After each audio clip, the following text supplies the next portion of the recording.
Student, जैसे कि हमारा गाला में पेपर 2 चल रहा है और उसमें भी हमारा सेक्शन सी चल रहा है। सेक्शन सी में 3 सम बाकी हैं, 43 नंबर, 44 नंबर एंड 45 नंबर। आज इस वीडियो में हम ये तीनों सम कंप्लीट करेंगे और उसके साथ हमारा सेक्शन सी कंप्लीट हो जाएगा, ठीक है ना। तो अभी हमारे पास क्वेश्चन नंबर 43 है, तो सबसे पहले उसकी हम मीनिंग समझेंगे, बिल्कुल डिटेल में समझेंगे। देखो हमें क्या मिला हुआ है, पेपर 2 कर रहे हैं, section C and 43 number. Question की मीनिंग समझे, क्वेश्चन की अगर जो मीनिंग अच्छे से समझ में आएगी तो सम आपको अच्छे से समझ में आएगा, ठीक है ना। तो देखो क्या मिला हुआ है, अ कॉर्ड ऑफ अ सर्कल, एक सर्कल उसका कॉर्ड ऑफ रेडियस, जिसका रेडियस आपको दिया गया है 10 centimetre, substance a right angle at centre. देखो इसका मतलब समझो, क्या बता रहा है, एक सर्कल है आपके पास, ठीक है। सबसे पहले इसकी मीनिंग समझे। देखो क्या बता रहा है, कॉर्ड ऑफ अ सर्कल, एक सर्कल है उसका एक कॉर्ड, मैं कॉर्ड निकाल लेता हूं, समझो ये हमारा कॉर्ड है, ठीक है ना। तो एक कॉर्ड सर्कल का ऑफ रेडियस, जिसका रेडियस है 10 centimetre, substance right angle at the centre, ये हमारा सेंटर, ठीक है। सेंटर भी अगर जो इसको कॉर्ड से मिला रहे हैं हम, कॉर्ड की जो एंड पॉइंट है इससे मिला रहे हैं, तो ये राइट एंगल बन रही है। राइट एंगल मतलब ये 90 की एंगल बन रही है, ओके, इस तरह बता रहा है। और रेडियस की ये समझो, मैं ओ ले लूं और कॉर्ड का नाम ले लेता हूं ए बी, ओके। और ये ओ ए जो है वो रेडियस है, ओ बी भी है वो रेडियस है। रेडियस आपको 10 सेंटीमीटर दिया हुआ है, तो ओ ए 10 हुआ, ओ बी वो भी 10 हुआ, वो आपको दिया गया है, ठीक है ना। इसके बाद आगे क्या होता है, फाइंड द एरिया, हमें एरिया फाइंड करनी है of the corresponding minor segment and major sector. देखो समझो ये सेगमेंट बता रहा है और इसमें सेक्टर बता रहा है। सबसे पहले आपको पता होना चाहिए सेगमेंट क्या होता है, सेक्टर क्या होता है। तो देखो सबसे पहले उसकी आपको फॉर्मूलाज पता होनी चाहिए। देखो सबसे पहले क्या होगा, ये आपका जो है, ये जो हिस्सा है, अगर जो मैं ये हिस्सा निकाल दूं, ठीक है ना भाई, सपोज करो ये एक पिज्जा है, बराबर ना, पिज्जा आप खाते हो, तो पिज्जा की एक स्लाइस अगर जो मैं निकाल दूं, पिज्जा की अगर जो मैं एक स्लाइस ऐसे निकाल दूं, ठीक है ना, ये पिज्जा की स्लाइस है, बराबर ना, ऐसे सपोज कर रहे हैं हम, समझाने के लिए बोल रहा हूं मैं। सपोज करो पिज्जा की एक स्लाइस निकाल रहा हूं, तो ये जो पिज्जा की स्लाइस है ना, इसको क्या बोलते हैं, माइनर सेक्टर, इसको बोला जाता है माइनर सेक्टर। ध्यान रखना, मतलब माइनर सेक्टर का जो डायग्राम होता है वो इस तरह होता है। और रिमेनिंग जो पोर्शन बचा, रिमेनिंग जो पोर्शन बचा, पिज्जा जो रिमेनिंग बच गई, इस तरह पिज्जा बच गई ये वाली, ठीक है ना। हम ऐसे बोले, मतलब ये पूरी पिज्जा है, पिज्जा में से मैंने एक स्लाइस निकाली, उसको क्या बोलते हैं, माइनर सेक्टर। और रिमेनिंग जो पोर्शन बच गया उसको क्या बोलते हैं, मेजर सेक्टर, ठीक है ना, इसको बोला जाता है मेजर सेक्टर। तो अभी आपको इसकी फॉर्मूला पता होनी चाहिए भाई। सबसे पहले सर्कल की हम फॉर्मूला सोचें, पूरे सर्कल की फॉर्मूला जो होती है, एरिया ऑफ सर्कल वो होती है पाई आर स्क्वायर, ठीक है, एरिया ऑफ सर्कल। और एरिया माइनर सेक्टर, उसकी फॉर्मूला होती है I R square theta divide में 360, ठीक है। तो अभी देखो आपको फाइंड क्या करना है, मेजर सेक्टर फाइंड करना है। मेजर सेक्टर ये है, सेकंड नंबर पॉइंट में आपको मेजर सेक्टर फाइंड करना है, ठीक है ना। तो मेजर सेक्टर फाइंड करना हो तो सिंपल कांसेप्ट है, आप सबसे पहले एरिया ऑफ सर्कल निकाल दो और फिर एरिया ऑफ माइनर सेक्टर निकालो, फिर इसमें से ये माइनस कर दो, रिमेनिंग क्या बचेगा, मेजर सेक्टर। मतलब area of circle minus area of minor sector, area of circle minus area of minor sector, बराबर ना। माइनर सेक्टर की एरिया आप निकाल दोगे इसमें से ये, तो रिमेनिंग जो बचेगा वो मेजर सेक्टर होगा, ठीक है ना। तो ये ध्यान रखना, आपको क्या निकालना है, एरिया ऑफ सर्कल फिर एरिया ऑफ माइनर सेक्टर, ये निकालना है, उसके बाद हम मेजर सेक्टर निकालेंगे। इजी कांसेप्ट है। अभी सेगमेंट के बारे में समझें। अभी देखो सेगमेंट का जो क्या होता है कांसेप्ट, अभी ये जो माइनर सेक्टर है, ये जो पिज्जा की आपने एक स्लाइस है, तो पिज्जा की जो एक स्लाइस है, इस तरह आपका पिज्जा की एक स्लाइस है, ठीक है ना। तो इसमें से ये जो ट्रायंगल बन रहा है ना, ये जो ट्रायंगल बन रहा है, ये इसमें ये ट्रायंगल निकाल दो, तो ट्रायंगल में निकाल दूंगा, इस तरह होगा भाई, ट्रायंगल को अलग कर दिया, ठीक है ना। इसके भी मैं दो हिस्से कर रहा हूं, ट्रायंगल निकाल दिया, रिमेनिंग पोर्शन क्या बचा, रिमेनिंग पोर्शन ये बचा, इस तरह बचा। तो इसको क्या बोला जाता है, इसको बोला जाता है माइनर सेगमेंट। क्या किया मैंने, मीन्स जो सेक्टर है ना, सेक्टर में से मैंने ट्रायंगल निकाल दिया, ट्रायंगल की एरिया ट्रायंगल निकाल दिया, तो रिमेनिंग जो पोर्शन बचा, ये रिमेनिंग जो पोर्शन बचा उसको क्या बोला जाता है, minor segment. Okay, minor segment इस तरह, मीन्स क्या करूंगा मैं, इसमें ऐसे निकालेंगे, एरिया ऑफ माइनर सेक्टर तो आपने निकाली, ठीक है ना, दूसरा निकाल दूंगा एरिया ऑफ ट्रायंगल, यहाँ पे ट्रायंगल को ए बी है ना, इसकी एरिया निकाल दूंगा, तो area of minus sector minus area of triangle minus कर दूंगा, तो रिमेनिंग क्या बचेगा, एरिया ऑफ माइनर सेगमेंट। ठीक है ना, ये आपको ध्यान रखना है, आपको डायग्राम जो है माइंड में होनी चाहिए, फॉर्मूलाज पता होनी चाहिए, बिल्कुल इजी कांसेप्ट है, पर आपको पता होना चाहिए सेक्टर क्या होता है, सेगमेंट क्या होता है, इस तरह। ठीक है ना, तो ये पहले आपको ये कांसेप्ट क्लियर होना चाहिए। अभी हम सम स्टार्ट करते हैं। तो देखो ये मैं रफ कर रहा हूं। अभी देखो क्या करेंगे, हमें इसमें पाई की जगह पे क्लियर बता रहा है 3.14 देना है। ठीक है ना, पाई की जो वैल्यू है वो 3.14 देनी है। तो देखो ये हमारे पास सर्कल है, ए बी कॉर्ड है, और यहाँ पे सपोज करो ये जो आर्क है ना, यहाँ पे सपोज करो मैं सी दे देता हूँ, ए सी बी, ये जो आर्क है, ठीक है ना, तो कहने का मतलब ओ ए सी बी, इसको मैं पूरा बोलूंगा तो ये क्या हो जाएगा, पिज्जा की स्लाइस। पिज्जा की स्लाइस मतलब ये माइनर सेक्टर होगा। ठीक है ना, ध्यान रखना।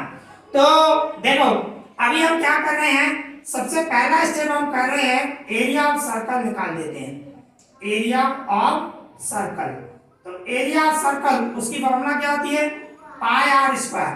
पाई की जगह पे मैं क्या रखूंगा 3.14, और रेडियस आपका क्या दिया हुआ है 10, 10 मल्टीप्लाई 10 रेडियस है, आर स्क्वायर है, इसके लिए 10 मल्टीप्लाई 10, ठीक है ना, 2 टाइम रखा। फिर ये पॉइंट हटा दूंगा तो 314 डिवाइडेड 100 इनटू ये 10 इनटू 10, तो देखो ये 0 0 कट कर दूंगा, ये 0 0 कट करूंगा, रिमेनिंग क्या बचा, रिमेनिंग बचा 314 सेंटीमीटर स्क्वायर। ये आया एरिया ऑफ सर्कल। ठीक है ना, पूरे सर्कल की एरिया मिली हमें। ओके, ये पहला स्टेप। दूसरा स्टेप में क्या कर रहा हूं, एरिया ऑफ ट्रायंगल निकाल देते हैं, area of triangle A O B. ये जो ट्रायंगल है ए ओ बी, उसकी फॉर्मूला क्या होगी, देखो राइट एंगल ट्रायंगल जो होता है इस तरह होता है, इसकी एरिया क्या होती है, राइट एंगल है, तो इसकी फॉर्मूला क्या होती है 1/2, हाइट बोलो या एल्टीट्यूड बोलो, अगर जो मैं हाइट लिखूं h लिखूंगा और इसका बेस b लिखूंगा, बराबर ना, राइट एंगल में ये हाइट है और ये बेस है, तो एरिया ट्रायंगल की फॉर्मूला क्या होती है 1/2 हाइट इनटू बेस। ठीक है ना, तो जो राइट एंगल बना रहे हैं, यहाँ पे राइट एंगल 90 बन रही है, तो एक हाइट होगी और एक बेस होगा, इस तरह।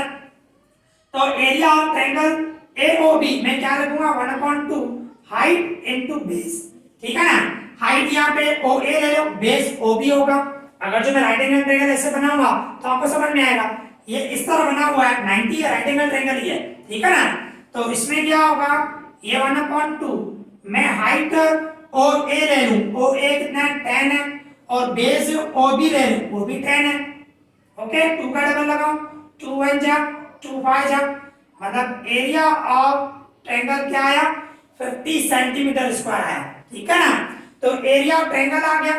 अभी इसके बाद हम क्या फाइंड करते हैं, एरिया ऑफ माइनर सेक्टर। ये जो सेक्टर है OACB इस तरह, ठीक है ना, मतलब पिज्जा की एक स्लाइस जो मैं बता रहा हूं वो, तो उसकी हम फॉर्मूला लगाए, area of minor sector, minor sector find कर रहा हूं, उसकी फॉर्मूला क्या होती है IR स्क्वायर थीटा डिवाइड में 360। ओके, ये होता है। तो I की जगह पे मैं वैल्यू रखूं 3.14, तो 3.14 इनटू रेडियस है 10 मल्टीप्लाई 10 एंड थीटा मतलब जो सेंटर में एंगल बन रही है 90 एंड डिवाइड में 360। ओके, इस तरह।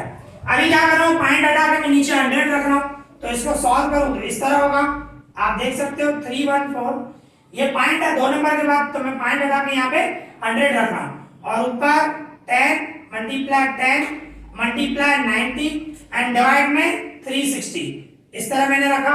ओके, अभी क्या करूंगा, इसको सॉल्व करूंगा, ये 0 0 कट, ये 0 0 कट, इसमें भी ये 0 0 कट, 9 का डबल लगाओ, 9 1 जा 9 4 जा। अभी 314 को मैं 4 से डिवाइड कर रहा हूं, 314 को 4 से डिवाइड करूं तो 4 7 जा 28, 3 बचा, 4 8 जा 32, 2 बचे, पॉइंट दूंगा 0, 4 5 जा, मतलब क्या आया 78.5। ठीक है ना, इसको मैंने सॉल्व किया तो 78.5 सेंटीमीटर स्क्वायर आया। ओके, तो इस तरह सबसे पहले क्या निकाल दो आप, एरिया ऑफ सर्कल, फिर एरिया ऑफ ट्रायंगल, फिर एरिया ऑफ माइनर सेक्टर। ठीक है ना, ये तीनों निकल गए। इसके बाद आपको जो क्वेश्चन में बोला गया वो फाइंड करो। ठीक है ना, तो सबसे पहले क्या बोला गया है, माइनर सेगमेंट की एरिया चाहिए। तो बिल्कुल इजी है, मैं फर्स्ट नंबर कर रहा हूं, फर्स्ट नंबर ही लिख रहे हैं भाई। हमें क्या फाइंड करना है, एरिया ऑफ माइनर सेगमेंट। ठीक है ना, एरिया ऑफ माइनर सेगमेंट। तो मैंने अभी अभी आपको फॉर्मूला बताई, एरिया माइनर सेगमेंट मतलब क्या होगा, मैंने बताया था इस तरह, ये जो है पिज्जा की जो स्लाइस है इस तरह, उसमें से ये मैं ट्रायंगल निकाल दूंगा, ट्रायंगल निकाल दूंगा तो रिमेनिंग क्या बचेगा, ये इसको बोलते हैं माइनर सेगमेंट। ठीक है ना, तो मींस क्या बोलूंगा मैं, इस तरह बोलूंगा, एरिया ऑफ माइनर सेक्टर, ये जो है ये माइनर सेक्टर है पूरा। ओके, इस तरह उसमें से ट्रायंगल माइनस कर दूं, minus area of triangle AOB, जो हमारा ट्रायंगल है वो मैं निकाल दूंगा, तो रिमेनिंग जो पोर्शन बचा ये उसको क्या बोलेंगे, माइनर सेगमेंट बोलेंगे। ठीक है ना, तो एरिया ऑफ माइनर सेक्टर आपने निकाला अभी अभी 78.5, और एरिया ऑफ ट्रायंगल भी आपने फाइंड किया है 50 सेंटीमीटर स्क्वायर। ठीक है ना, इसमें से ये माइनस करूंगा तो क्या होगा 28.5 सेंटीमीटर स्क्वायर, मींस ये फर्स्ट नंबर आपका आ गया, एरिया ऑफ माइनर सेगमेंट इस तरह है। ठीक है ना, बिल्कुल इजी कांसेप्ट है। मैंने आपको डायग्राम माइंड में होना चाहिए कि माइनर सेगमेंट किस तरह होता है, माइनर सेक्टर किस तरह होता है, वो आपको पता होना चाहिए। ठीक है ना, अभी क्या बोल रहा है, मेजर सेक्टर बोल रहा है। तो अभी अभी मैंने बताया, यहां पे लिख देता हूं मैं, सपोज करो स्पेस नहीं है, एरिया ऑफ मेजर सेक्टर, समझना। अभी मेजर सेक्टर मैंने अभी अभी समझाया, क्या करो, पूरा जो सर्कल है ये पूरा सर्कल है, सर्कल में से जो पिज्जा की एक स्लाइस है माइनर सेक्टर है वो निकाल दो, तो रिमेनिंग क्या क्वेश्चन बचेगा, मींस इस तरह मैंने अभी अभी बताया आपको, ये आपका सर्कल है, इसमें से ये पिज्जा की जो पिज्जा का स्लाइस है वो सेक्टर है, ये सेक्टर है आपका, पर ये माइनर सेक्टर है, और आपको किसका निकालना है, मेजर सेक्टर का। तो मींस सर्कल में से ये निकाल दो, तो रिमेनिंग जो ये पोर्शन बचा इस तरह, वो जो हुआ वो minor means sorry major sector हुआ। ठीक है, तो मेजर सेक्टर इक्वल्स टू मैं क्या बोलूंगा, area of circle minus area of minor sector. ठीक है ना, area of major sector equals to मैं क्या बोलूंगा, एरिया ऑफ सर्कल और minus area of minor sector. Okay, circle में से माइनर सेक्टर निकाल दूंगा तो रिमेनिंग क्या बचेगा, मेजर सेक्टर बचेगा। ओके, तो एरिया ऑफ सर्कल अभी अभी आपने फाइंड की, कितना है 314 है, और आपने माइनर सेक्टर की भी निकाली, माइनर सेक्टर की कितनी है 78.5।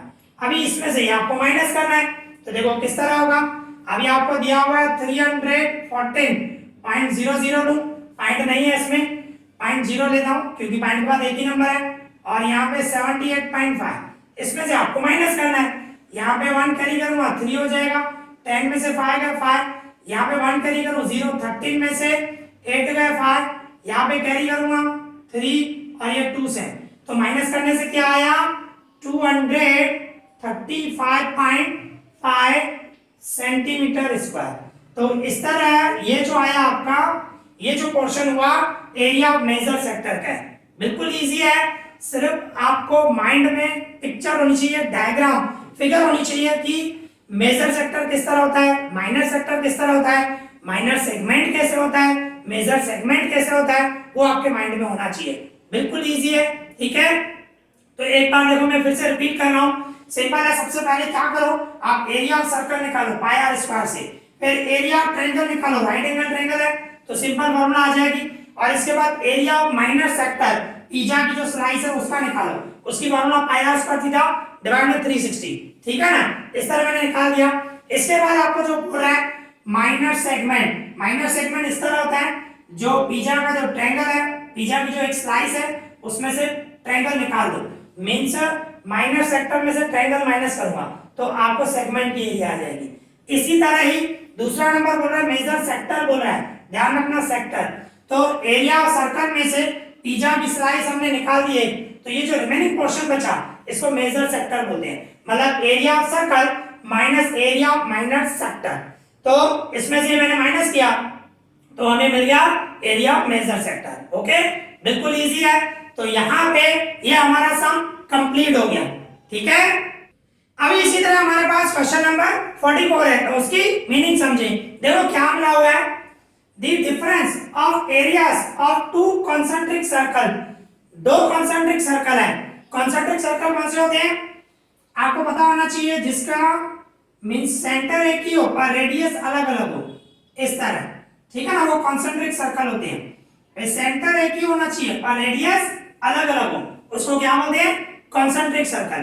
तो वही बता रहे हैं the difference of areas of to concentric circle, दो कॉन्सेंट्रिक सर्कल की एरिया का difference is 7 centimetre square, 770 sorry 770 square, 770 means क्या बता रहा है, दो कॉन्सेंट्रिक सर्कल है उनकी एरिया का डिफरेंस बता रहा है, and the difference of their ready means radius, बराबर, उनकी रेडियस का डिफरेंस आपको दिया हुआ है 7 सेंटीमीटर। ओके, मींस दो कॉन्सेंट्रिक सर्कल है उनकी एरिया का डिफरेंस दिया गया है 770 एंड दोनों की रेडियस का भी डिफरेंस दिया हुआ है 7 सेंटीमीटर। फिर आगे क्या बोल रहा है, find the radius of each circle, हर एक सर्कल, दो सर्कल है, दोनों सर्कल का आपको रेडियस फाइंड करना है। तो देखो भाई, एक ये जो छोटा सर्कल है इसका ये रेडियस हुआ, जो बड़ा सर्कल है उसका रेडियस ये हुआ।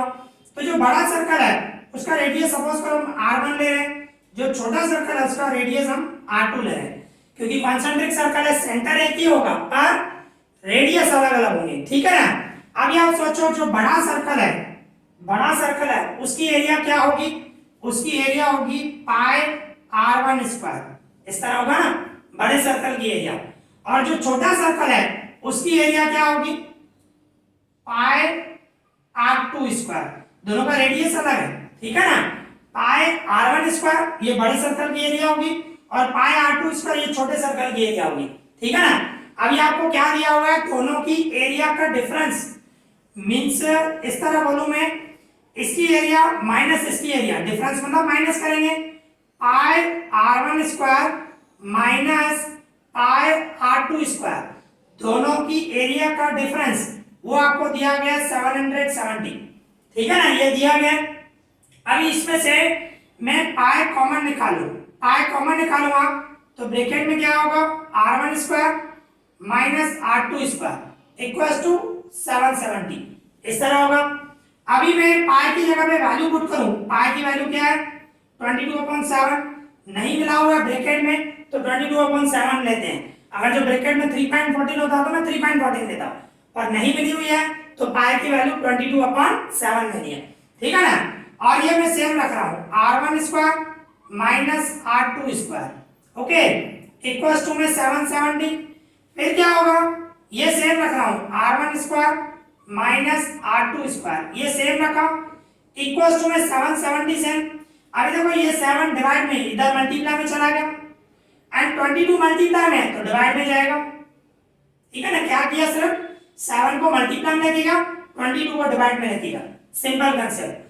तो अभी देखो दोनों को 11 का डबल लग रहा है, 11 2 जा एंड 11 7 जा, 0 से 2 का डबल लगाओ, 2 1 जा 2 35 जा, 35 को 7 से मल्टीप्लाई करो, मींस क्या होगा r1 square minus r2 square, okay, equals to में मैं 35 को 7 से मल्टीप्लाई करूं, 7 5 जा 35 एंड 7 3 जा 21, 21 3 245, इन दोनों का मल्टीप्लाई किया, 35 को मैंने 7 से मल्टीप्लाई, तो हमें क्या मिला r1 square minus r2 square. अभी ये आपको फॉर्मूला पता ही है, x square minus y square, इसकी फॉर्मूला क्या होती है, स्क्वायर स्क्वायर है, स्क्वायर स्क्वायर बीच में माइनस है, इसकी फॉर्मूला क्या होती है, एक ब्रैकेट में x माइनस y दूसरी ब्रैकेट में x प्लस 1, ये होती है फॉर्मूला, ठीक है ना।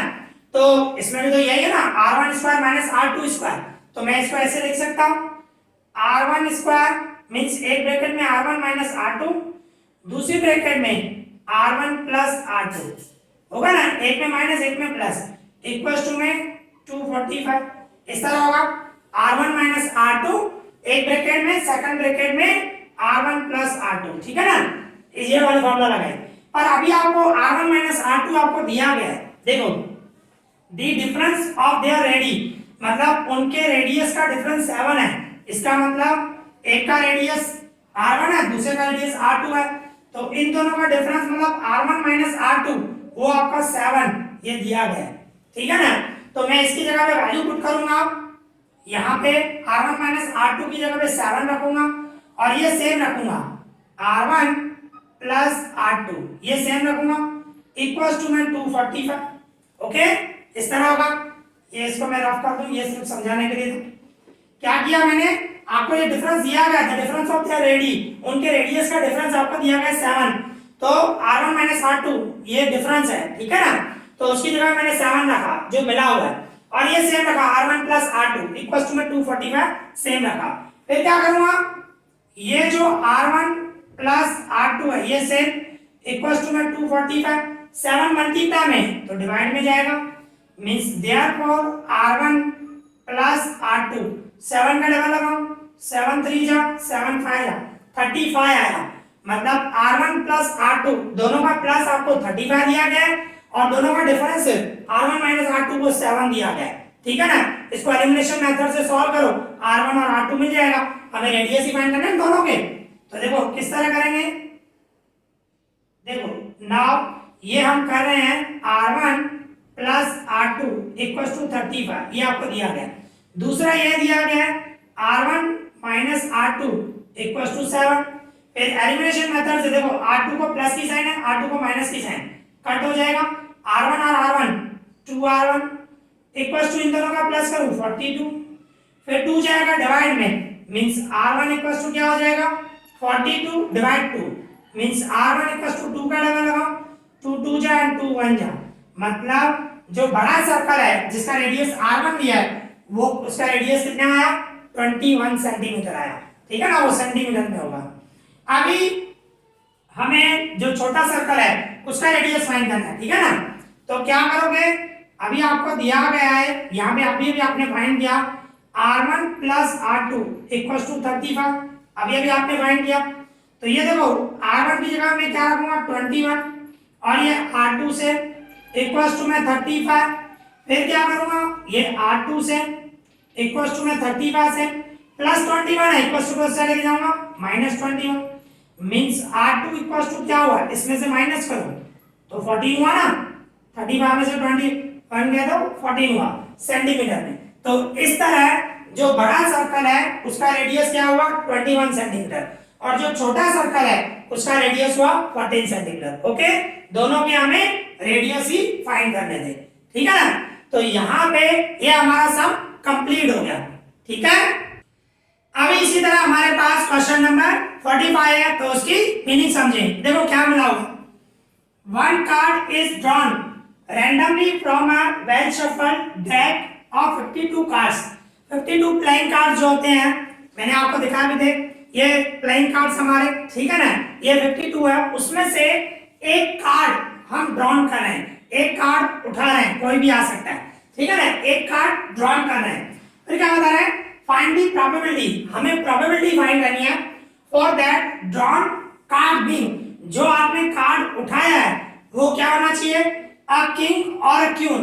अभी आप खुद सोचो किंग के कितने होते हैं 4 कार्ड होते हैं, क्वीन के कितने होते हैं 4 कार्ड, ठीक है ना, ये हमारा किंग, ठीक है, ये किंग के 4 कार्ड होते हैं, 4 कार्ड होते हैं, और इसके बाद क्वीन के भी कितने कार्ड होते हैं 4 कार्ड होते हैं। तो कहने का मतलब अगर जो मैं फॉर्मूला लगाऊं, भाई हमारी फॉर्मूला क्या होती है, फेवरेबल आउटकम डिवाइड में टोटल आउटकम, टोटल में तो डिवाइड में तो 52 ही आएगा, फेवरेबल कितने होंगे 8, 4 किंग के 4 क्वीन के, उसमें से कोई भी एक कार्ड आना चाहिए, तो टोटल 8 कार्ड्स होंगे, ठीक है, ये ध्यान रखना। इसके बाद क्या बता रहा है, an ace of red suit, देखो एस मतलब इक्का, ये भी आपको दिखाया था मैंने, इक्का, बराबर ना, ये मींस एस का कार्ड, ये एस का कार्ड है हमारा।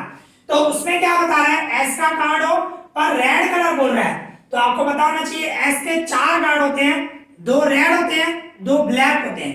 तो इसमें आपके फेवरेबल क्या हुए, 2 कार्ड्स, 2 रेड होंगे, ठीक है ना।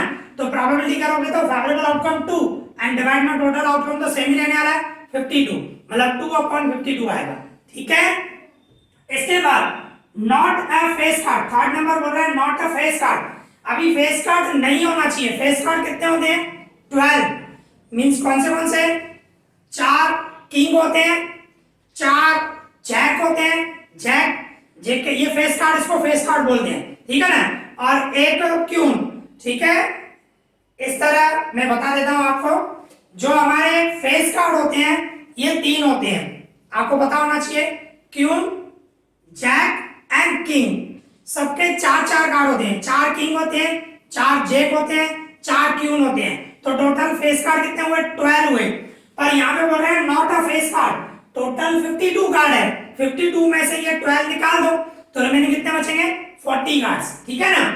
मींस टोटल 52 होते हैं, उसमें से फेस कार्ड कितने होते हैं, 12 होते हैं, वो निकाल दो तो रिमेनिंग 40 कार्ड्स बचे। उस मींस 1 के हुए, 2 के हुए, 3 के हुए, वो सब, ठीक है ना। ये मैंने फेस कार्ड निकाल दिए तो रिमेनिंग कितने बचे, फेवरेबल आपका 40 हुआ एंड डिवाइड में टोटल 52 ही रहने वाला है, ओके। तो ये समझाना था। अभी देखो हम सम कर रहे हैं, तो किस तरह करोगे, सबसे पहले हमारा अगर जो ए इवेंट हमने, ए इवेंट इसको मैं लूं अब किंग, जो कार्ड हम उठा रहे हैं किंग हो और क्यून हो, ठीक है ना। तो P of A, probability of A, हमारी फार्मूला वही रहने वाली है, favourable outcomes, favourable outcomes divide में टोटल आउटकम्स, ओके, इस तरह होगा। तो देखो डिवाइड में तो 52 ही रहने वाला है, टोटल आउटकम तो वही रहने वाले। फेवरेबल आपको सोचना है, किंग और क्यून बता रहा है, किंग के 4 कार्ड, क्यून के 4, टोटल कितने हुए 8, उस 8 में से कोई भी एक कार्ड आना चाहिए। तो कहने का मतलब आपका फेवरेबल हुआ 8, ठीक है। 4 का डबल लगाओ, 4 का डबल लगाऊंगा तो 4 2 जा और नीचे 4 13 जा, तो ये आपका आंसर हुआ 2/13, ठीक है, ये फर्स्ट का आंसर हुआ। अभी सेकंड क्या बता रहे हैं, एनएस ऑफ रेड सूट। अगर जो सेकंड नंबर को हम बी इवेंट नाम दें, भाई ये लिखना है an ace of red suit, ठीक है ना, मतलब रेड कलर का हो, तो उसकी probability P of B, formula हमारी वही रहने वाली है, favourable outcomes, favourable outcomes divided total outcomes, okay, ये रहने वाली है हमारी फार्मूला। तो देखो डिवाइड में तो 52 ही आने वाला है, टोटल आउटकम 52 ही रहेंगे। अभी फेवरेबल सोचना है, क्या बोल रहे हैं, NS of red, red colour का एस हो, इक्का, रेड कलर का हो, तो मैंने आपको बताया था 2 रेड होते हैं, 2 ब्लैक होते हैं, तो हमें रेड कलर का चाहिए, तो आपका फेवरेबल क्या हुआ, 2 हुआ, और 2 का डबल लगा दूं तो 2 1 जा, नीचे 26 जा, 2 1 जा, नीचे लगाऊंगा तो 26 जाएगा, मतलब 1/26, ये सेकंड का आंसर हुआ। अभी थर्ड नंबर क्या होता है, फेस कार्ड नहीं हो, उसको अगर जो मैं सी इवेंट नाम लूं, C event equals to not a face card, ठीक है, इस तरह फेस कार्ड नहीं होना चाहिए। तो P of C, probability of C, हमारी फॉर्मूला वही, ओके, फेवरेबल आउटकम्स, हमारी फॉर्मूला वही रहने वाली है, favourable outcomes divided total outcomes, ठीक है। तो देखो डिवाइड में तो 52 ही रहने वाला है, मैंने जैसे बताया। अभी फेवरेबल क्या होगा, not a face card, face card नहीं होना चाहिए। फेस कार्ड कौन से होते हैं मैंने आपको बताया, 4 क्यून, 4 किंग, 4 जैक, टोटल 12, ठीक है ना। तो 52 में से मैं 12 निकाल दूं, रिमेनिंग फेवरेबल कितने बचे, 40, मतलब उन 40 कार्ड में से कोई भी एक कार्ड है, फेस कार्ड नहीं आना चाहिए, तो हमारे फेवरेबल क्या हुए, 40 कार्ड्स, ठीक है ना। तो 40 में से अभी 40 में से कोई भी एक आना चाहिए, फेवरेबल वो हुआ।